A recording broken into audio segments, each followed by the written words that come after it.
he is not cooperating, but all the people around him are cooperating, and I think that's very important. New details are emerging about the 22-year-old man accused of murdering conservative activist Charlie Kirk. His family has collectively told investigators that he subscribed to left-wing ideology, and even more so in these last couple of years. The FBI director revealing new information about the evidence he claims links Tyler Robinson to the crime as Kirk's widow breaks her silence. The cries of this widow will echo around the world like a battle cry. I go through all of it.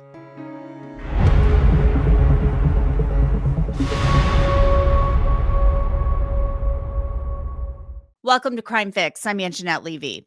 Tyler Robinson is on suicide watch at the Utah County Jail, and he's not talking, at least not to the cops. The 22-year-old, he's in custody and will be formally charged tomorrow with aggravated murder and other crimes related to the murder of Charlie Kirk. It was less than a week ago that Kirk was sitting under a tent at Utah Valley University in Orem, answering a question from a student about mass shootings committed by transgender people, when an assassin's bullet struck him in the neck. Kirk bled out almost immediately, and the crowd ran in terror and fear, and Kirk's staff tried desperately to save his life. Local and federal authorities launched a manhunt for the shooter, combing through video, and they landed on this man in a black shirt, hat, and jeans as the suspect. 22-year-old Tyler Robinson's father recognized him and called a family friend who was both a U.S. Marshal and a minister. Tyler's father confronted him, and according to reports, said he'd rather take his own life than be arrested. Tyler's father turned him in to Washington County authorities 3 hours south of where the murder took place. The 33-hour manhunt ended without incident. Tyler's friends told the New York Times they had joked about how the man in the surveillance images looked like him, and Tyler responded that it was his doppelganger trying to get him into trouble. More on this whole Discord connection to the investigation in a moment. But first, I want to tell you what we're learning about Tyler. The governor of Utah confirms that Tyler was in a romantic relationship with his roommate, a man who's been interviewed by the FBI. Now, we know the roommate's name, but we're not naming him because he's not charged with the crime. Here's Governor Spencer Cox talking about Tyler's relationship with his roommate. There were reports yesterday that we can confirm that his roommate was indeed a boyfriend who is transitioning from male to female.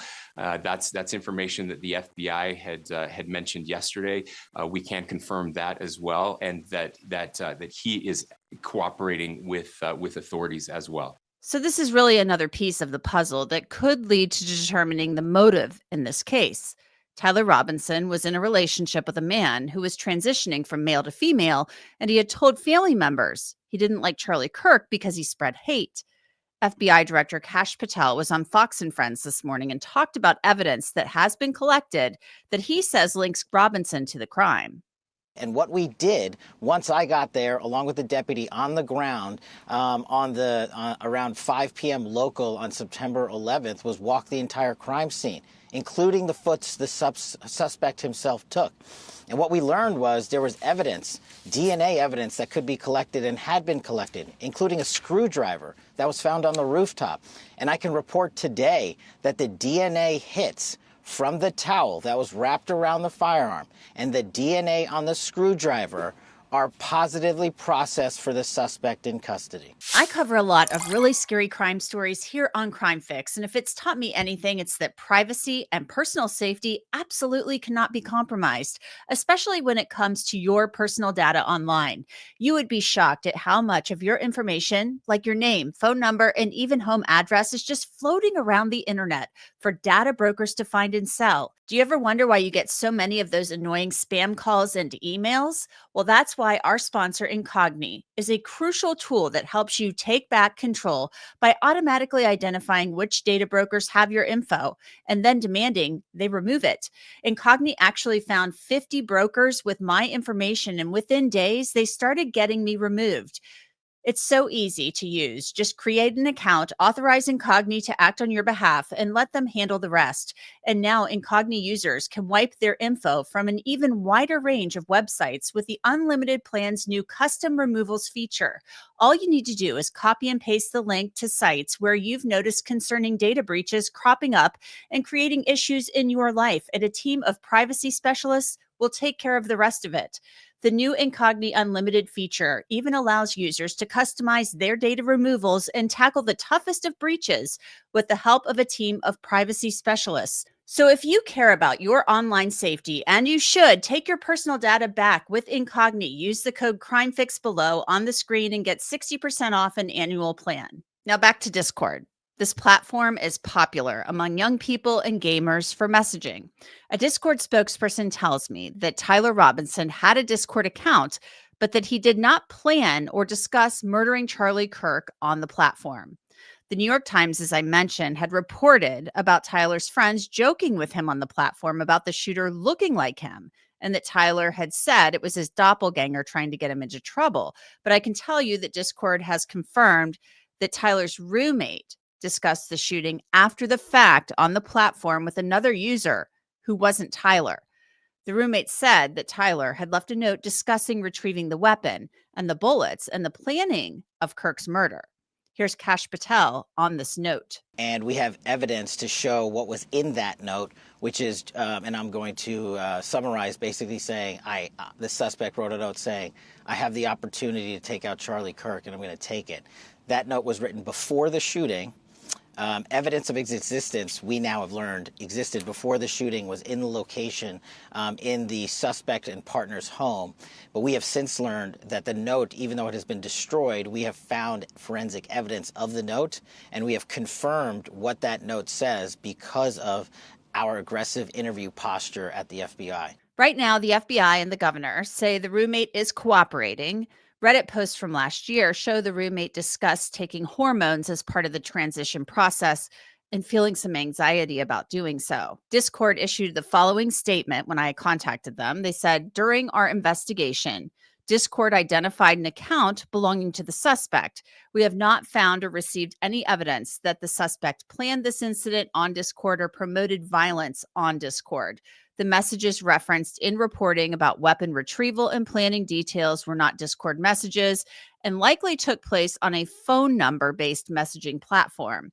We continue to work closely with the FBI and local authorities and will continue to deliver prompt responses to their requests for assistance. Now, the question remains, if Tyler Robinson is indeed the shooter, how did he come to the decision to murder a man in cold blood on a college campus? I'm so concerned about this radicalization piece, and that's what we're trying to understand. Again, this person made a choice, and it was this person's choice, and this person will be held responsible. And we have to make different choices. And we also have to figure out how it came to be that a kid with a 4.0, with a 34 on the ACT, with a full ride scholarship at my alma mater, who didn't even last a semester, drops out and ends up doing something like this. We need to understand that, and we need to figure out how to stop it.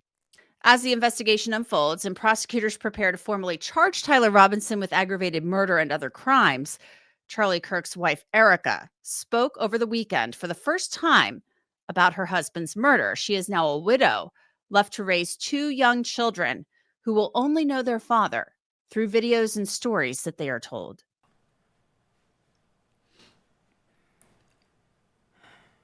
The evildoers responsible for my husband's assassination have no idea what they have done.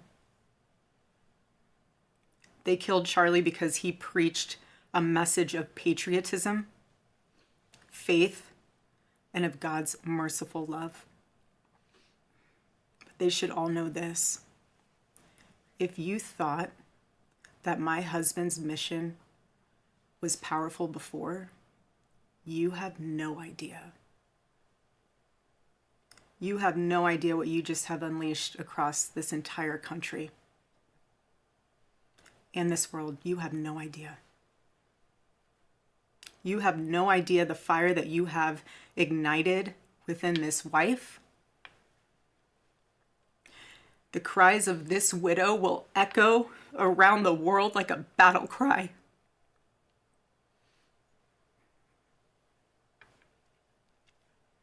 To everyone listening tonight across America, the movement my husband built will not die. It won't. I refuse to let that happen. It will not die. All of us will refuse to let that happen. No one will ever forget my husband's name, and I will make sure of it. It will become stronger, bolder, louder, and greater than ever. My husband's mission will not end, not even for a moment. So I want to bring in somebody who has been on the ground in Utah investigating this case. He is Chris McDonough, the host of The Interview Room, and he's also a retired homicide detective. So Chris, we're learning a lot of new details about Tyler Robinson that could go to motive in this case. We've found out that Tyler, it appears, had a transgender partner who was going from male to female and was living with this person. This was his significant other. Yeah, Anjanette, I mean, this is obviously still a very fluid investigation for the authorities. And this partner that Tyler Robinson is living with has apparently been cooperating with the authorities, giving them information about not only their relationship, but potentially about post incidents and or information about the shooting. There was a lot of chatter, and in the affidavit, it talks about how the roommate showed the investigators messages from Discord. Discord is saying, you know, that we don't think those are from our server. Oh, you know, those are not how those messages display on our server. Maybe there are other messages. However, they do say that the roommate talked about this with a third party after the shooting about the weapon retrieval, a note that Tyler allegedly wrote talking about weapon retrieval, the bullets, the planning of this. They say Tyler didn't discuss the planning of this or any radicalization or anything like that on Discord, but the roommate was discussing this with a third party after the shooting. How critical is that? Because it doesn't sound like the roommate went to the cops, and said, "Oh my God, my boyfriend shot and killed Charlie Kirk." I mean, it doesn't sound like he did anything until the cops came knocking on his door, and he's like, "Okay, here's my phone." Yeah, that's going to be a big piece of this investigation. That digital, footprint, for lack of a better term. There is a whole underground, basically world that takes place online. And if he has revealed any of that information before the incident, before Charlie Kirk was shot, or post-incident, that data and those types of conversations are going to be critical to his mindset and to helping the investigators, put another piece of this puzzle together. What's so confounding about this is that we have a kid, and this can happen to anybody, but we have a kid who was 18 years old, straight A student, 34 on the ACTs, got a big time scholarship, I guess, to Utah State University, takes a leave of absence. The school can't say why because of FERPA. In the fall of 2021, he does like one semester and he never goes back. He's in technical college now. And then now he ends up being a suspect in a massive homicide investigation, an assassination, a public assassination of a political figure. So I know the cops are more worried about just proving the case, but when we look at motive here, how are we going to unpack that and figure that out? Obviously, the digital footprint and what he was talking about online, I think, is going to be a major part of that. Yes, and also some of the dynamics in relationship to who's in his inner circle. That will be family relationships. That will be, friends, friends of friends, i.e. acquaintances, who had, their a thumbprint, for lack of a better term, on Tyler Robinson, and who are his influences. Is he into gaming? And if so, what type of gaming? And what type of platforms is he hanging out on? I mean, there's Twitch, there's a whole bunch of, like we were talking about a second ago, this underworld that his generation basically finds, his society. And they want to get into that society. And this is a really shift in our culture because, these kids are so comfortable living in that world. And here you have a young man who has these amazing, AT, scores. He's in the top 1%. He has an amazing intellect. Yet he's, finding his social connections potentially underground. It's going to be really important for investigation and for the investigators to flush that out. Little by little, they're getting more and more evidence. I mean, this was actually, if we look at it, pretty sloppy. He's on video walking around. They've got him, they say jumping off the roof. They say that's him in the video. Kash Patel is now saying they've got his DNA on a screwdriver found at the scene and on the towel that the gun was wrapped in, ditched in the woods. Little by little, the evidence is adding up, and then the ATF is apparently processing the firearm. We've got all that physical evidence, which is really important to the investigation. What are you seeing on the ground in Utah? You've been there. You've been pounding the pavement and kind of shaking the bushes and the trees to see what falls out. Yeah, so I think, I went to where we'll call it the sniper's nest, right, where he was perched. And you could clearly see, you couldn't see exactly where he was based on, the positioning I was in because they still had the scene shut off. But you could clearly see it was a straight shot, probably 150 to 200 yards at the most. The screwdriver is significant because if he's using that 30-06 and it has a large scope on it, then that screwdriver is going to be used to adjust that scope in relationship to, wind, if the target is moving, and so there's a lot of variances. But if he brought that tool, then he was thinking ahead in relationship to that. And then when he comes off of that building, you could see where he landed in that grass. There's a white tent behind that building that they look like they were taking. I wasn't there at the moment, but looked like they had recovered some footprint, is my understanding. And then he wrapped the weapon was wrapped in a towel, and then that weapon he crossed the street and placed into the wooded area there, and then he fled up into the neighborhood. One of the interesting variances that's my understanding is still going on is they don't have a complete digital footprint on the car yet.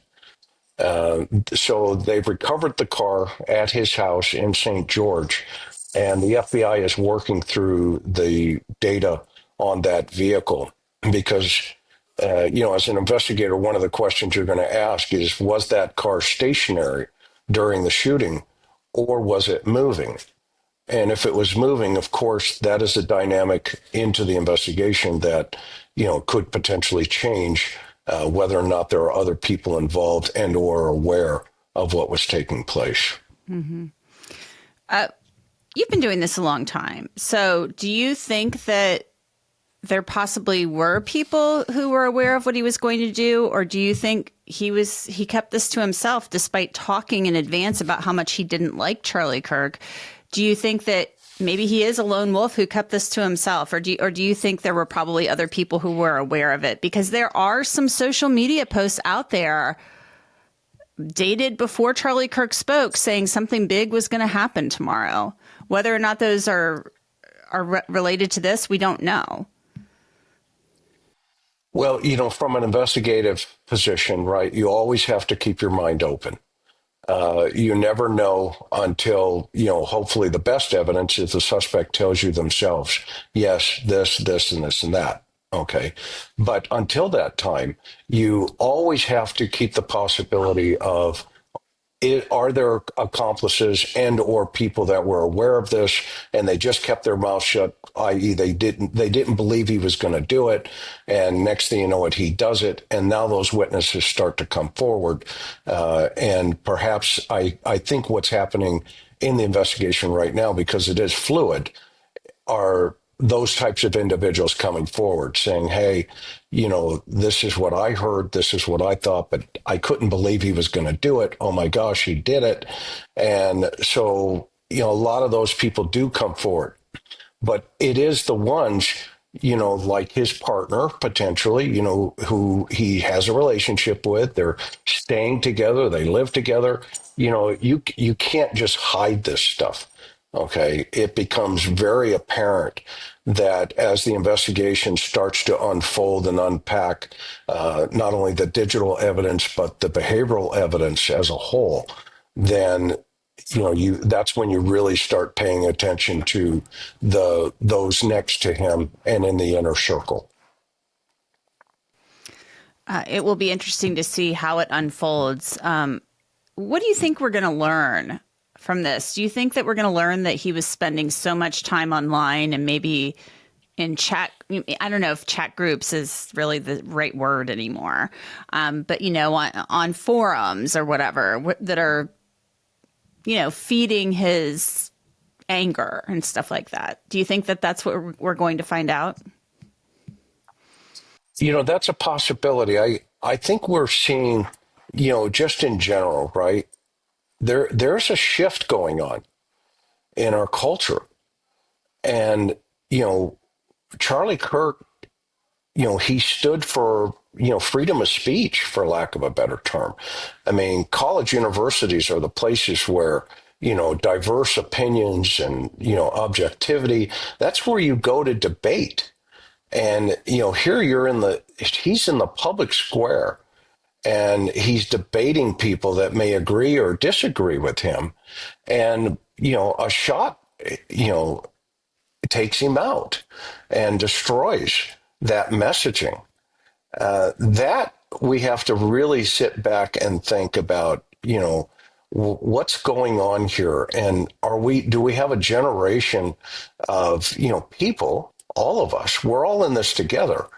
But is this generation, writing messaging on shell casings, projecting something, from pre-World War II, right? 1933 to 1939. I mean, the messaging, with Mussolini and, the resistance, the Italian resistance against fascism. I mean, are we back in the 30s, pre-World War II? I hope not. But, I hope that we find out at the end of this that we can all continue to just have differences of opinions, and we can agree to disagree, that violence is not the answer. But we've learned through history, though, unfortunately, and I know the investigators are taking this into consideration, because I would, if this was my case, we have to ask ourselves, why is this taking place? We have in the middle of Manhattan, a gentleman walking down the street, he's executed from behind. Okay. And what's the messaging there? It's similar to this problem. The shell casings there had writing on them. And now we have this incident. Is this a copycat incident from the first one, from Luigi? Okay. So all those motivations will be examined. But I really hope that this doesn't escalate into something even further, because it'll be the detriment of free speech. It really will be. I couldn't agree with you more. If you disagreed with Charlie Kirk, you go up to the mic and debate him. Shooting him is not what we do in this country. Right. And I hope this has to stop. We do not execute people for having different opinions and for disagreeing with them. At least we're not supposed to. So it's just horrific to me. And at the end of the day, whether you disagreed with Charlie Kirk or agreed with him, this was still a father and a husband and a human being. And it's sickening. Chris McDonough, thank you so much for joining me. I appreciate it. Thank you, Anjanette. Appreciate it. So Tyler Robinson remains in the Utah County Jail. He is scheduled to appear to make his first court appearance on Tuesday, and Law&Crime will have that covered for you. That's it for this episode of Crime Fix. I'm Anjanette Levy. Thanks so much for being with me. I'll see you back here next time.